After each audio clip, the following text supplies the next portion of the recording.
Дорогие друзья, дамы и господа, в этом 18-м эпизоде моего мистического романа-ремейка «Я жена Асура» я продолжаю представлять историю вечной пары, которая стала разлученной в результате проклятия, из-за которого муж стал Асуром, а жена – уничтожителем Асуров. Будучи в составе межзвездного незримого десанта Асуров по разным мирам, муж Асур брал там в жены самых лучших женщин, но из-за проклятия каждый его брак там кончался какой-то трагедией, причиной которой, как ему представлялось, оказывалась тамошняя его жена. В этом 18-м эпизоде я расскажу о его жестокой мести тамошним его бывшим женам.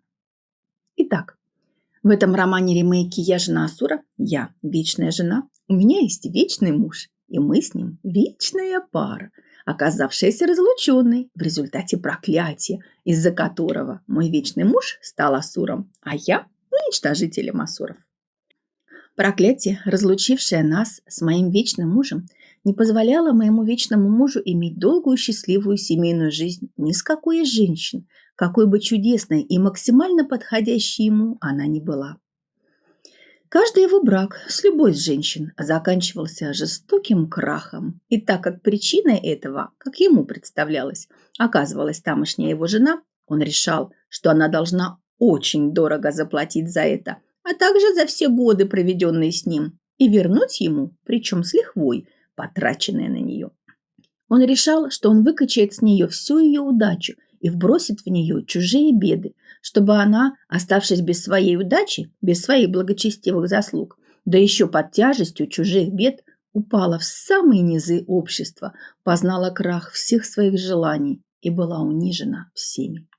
И он выставлял ее на торги на ассурической незримой бирже.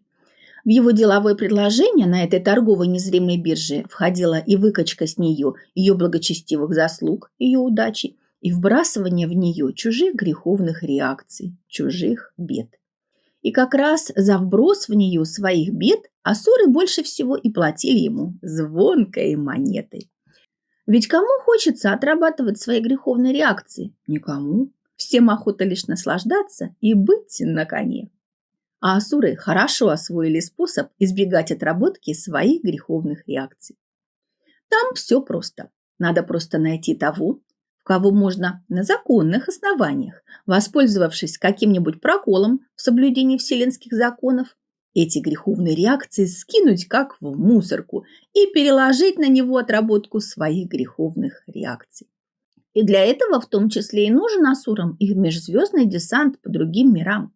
Конечно, главной целью этого десанта асуров является выкачка с жителей других миров благочестивых заслуг и перекачка этих сокровищ, этой вселенской валюты, в ассурические миры. Но не только для выкачки чужой удачи асуры незримо рождаются у жителей разных миров и живут там среди них, но и для скидывания с себя своих греховных реакций, своих бед. Жители других миров для асуров выступают, во-первых, в качестве эдакого скота, как бы доноров, из которых можно выкачивать вселенскую валюту, благочестивые заслуги, за счет которых мы все и получаем желаемое нами в этом мире. А во-вторых, эти жители используются асурами в качестве эдаких мусорок, в которые можно скинуть свои беды, свои греховные реакции, чтобы эти беды обошли асуров стороной и обрушились на бедную, несчастную мусорку. Обитатели разных миров очень выгодны с этой точки зрения асурам, и поэтому асуры незримо борются с рептилоидами и всякого рода захватчиками, которым нужно просто завладеть планетой и которым население захватываемой планеты в принципе не особо нужно. И на нашей планете Земля идет такая невидимая нашему взору война между асурами и рептилоидами. Рептилоидам нужны не мы, а наша планета с ее природными ресурсами. Мы рептилоидам в принципе не нужны. Ну, разве что им может сгодиться горстка из нас в качестве рабов, обслуживающего персонала. Поэтому-то рептилоиды тем или иным образом и проводят политику сокращения населения Земли. Асурам же это невыгодно, так как население-то как раз им и нужно в качестве эдакой питательной массы, из которой выкачиваются благочестивые заслуги, и в качестве эдаких мусорок, в которые вбрасываются греховные реакции. Но мы сейчас говорим не об этом. Наш рассказ об истории вечной пары, которая стала разлученной в результате проклятия, из-за которого муж стал асуром, а жена – уничтожителем асуров.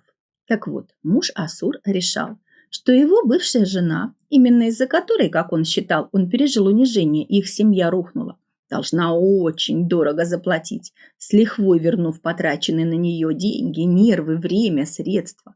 И он выставлял ее как лот на их незримой ассурической бирже, на многократную выкачку с нее ее благочестивых заслуг и на вбрасывание в нее чужой греховной кармы. И, конечно, покупатели находились.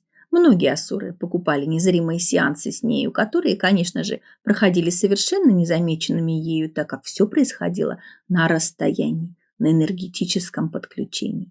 Мой муж Асур, будучи большим асуром, имеющим все возможности, способности, полномочия на проведение таких операций, подключал через себя к своей уже бывшей жене асуров, купивших эти сеансы с нею. И асуры-покупатели или выкачивали во время этих сеансов благочестивые заслуги с его бывшей жены, как с донора, или же вбрасывали в нее, как в мусорку, свои греховные реакции, свои вдруг всплывшие беды. И при этом эти асуры-покупатели платили по таксе, звонкой монетой моему мужу Асуру за эти сеансы.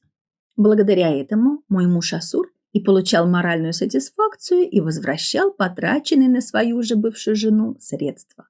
Очень хорошая сделка для него, не для нее. Ее жизнь из-за этого начинала рушиться, как карточный домик. От нее начинало уходить ее здоровье, ее красота, лоск, возможности. Удача как будто отворачивалась от нее.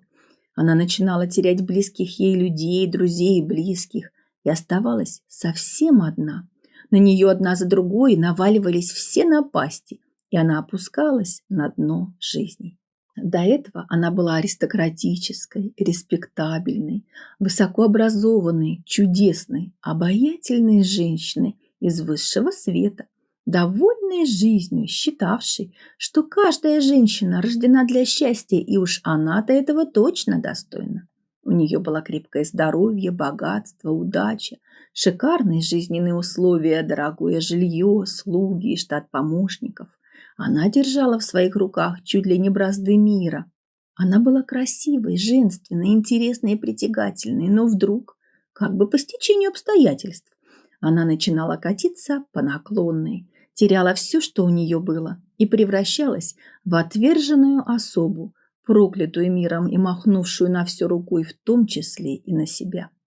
Из чудесной, держащей горделиво голову достойной женщины, она становилась опустившейся оборванкой, бездомной, несчастной нищенкой, отталкивающего вида с кучей болячек, буквально потерявшей всякий человеческий облик и как будто притягивающей к себе все беды этого мира. Ее жизнь полностью рушилась. И это происходило просто из-за того, что какие-то асуры-покупатели выкачивали с нее, как с донора, ее благочестивые заслуги, ее удачу. Все в этой жизни мы имеем благодаря нашему запасу благочестия. Но когда он иссякает, и нам не хватает средств на оплату того уровня жизни, на котором мы были, мы падаем с него вниз и теряем то, что имели. И одного этого уже было достаточно, чтобы мой муж Асур получил желаемую им сатисфакцию. Но ему было мало, и он также продавал на их незримой ассурической бирже и вбрасывание в нее чужих бед, чьих-то греховных реакций, и это добивало его уже бывшую жену. Кому-то из асуров надо скинуть свои проблемы, вызванные необходимостью отработки своих греховных реакций. Ему надо скинуть с себя этот груз, чтобы он не уничтожил его самого и его жизнь. Может, у него обнаружен рак или какая-то другая смертельная болезнь, или ему сильно портит жизнь какое-то очень неприятное заболевание, или его одолевают враги, преследуют судебное разбирательство глубоко не в его пользу, или же над ним нависло банкротство, либо потеря репутации, либо угроза попасть в тюрьму или на войну, либо фатальная невезуха, неудача во всем, либо реальный риск потери недвижимости, жилья, бизнеса и так далее. Ситуации бывают разные, через которые приходится отрабатывать греховные реакции. И чтобы не проходить через все это, Асуры используют жителей тех планет, на которых они находятся в составе своего незримого межзвездного десанта. Они вкидывают в них, как в мусорки, свои греховные реакции, чтобы не Асур попал в тюрьму, а это удачно подвернувшаяся мусорка. Чтобы не Асур умер от рака или еще от чего-то, или мучился от какой-то болезни. А это мусорка, которая сама подставила себя, нарушив какой-то вселенский закон и тем самым преподнеся Асурам на тарелочке с голубой каемочкой карт-бланш. Так удачно для Асуров. Чтобы не у Асура отобрали жилье, бизнес, его честное имя и все в его жизни, а у этой мусорки. Чтобы не Асур потерял своих детей и своих близких, а это мусорка. Мой муж Асур продавал свою бывшую жену не только для выкачки с нее ее удачи, но и для использования ее как эдакой мусорки. И это добивало ее. На нее обрушивались чьи-то жестокие беды. Они сыпались на нее, как из рога изобилия, и она уже никак не могла поднять свою голову от земли. Она была полностью раздавлена, размазана по полу. От нее ничего не оставалось. И мой муж Асур, ощущавший себя взявшим блестящий реванш, перейдя из минуса в плюс, да нельзя довольный собой и очень хорошо обогатившийся, ведь Асуры платили ему за эти сеансы чеканной монетой, закрывал страницу жизни с нею, забывал о ней и о пережитом с нею фиаско, и с легким сердцем начинал новую главу своей жизни, уже с новой женой. На этом 18-й эпизод моего мистического романа-ремейка «Я жена Асура» закончен. В следующем эпизоде я расскажу, почему он все это не делал сам, хотя мог, а продавал сеансы для этого другим Асурам и как вообще эти сеансы проходили. А на сегодня все. С вами была Светлана Винодавань. Подписывайтесь на мой канал, чтобы не пропустить следующие эпизоды моего волшебного мистического романа-ремейка «Я жена Асура». Ставьте лайки, пишите комменты, делитесь с другими этим видео. Всего доброго, до новых встреч!